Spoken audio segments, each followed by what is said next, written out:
మా నాయన చనిపోతూ ఉన్న 8 ఎకరాల పొలాన్ని, ఇల్లును కూడా అమ్మేశాడు మావ. అందువల్ల ఈ ప్రపంచమంతా ఏమి లేనోళ్ళని చూసే చిన్న చూపు చాలా నరకంగా ఉంది. ఆయన అమ్మేసి చనిపోయాడు, బాగానే ఉంది. ఇక్కడ చూసే చూపు చాలా ఘోరంగా ఉంది మావ.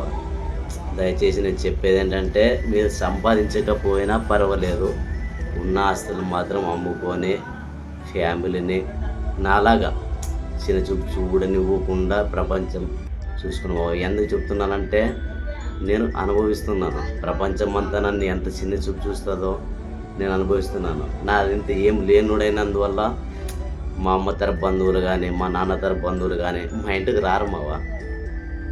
డబ్బు ఉంటేనే రెస్పెక్ట్ ఇస్తున్నారు. దయచేసి మీ పిల్లలను బజార్ పార్క్ కానివ్వకండి. తప్పుగా మాట్లాడితే నాకు క్షమించండి. ఎందుకంటే నేను నా జీవితంలో అనుభవించాను, అనుభవిస్తూనే ఉన్నాను కాబట్టి చెప్తున్నాను. ప్లీజ్.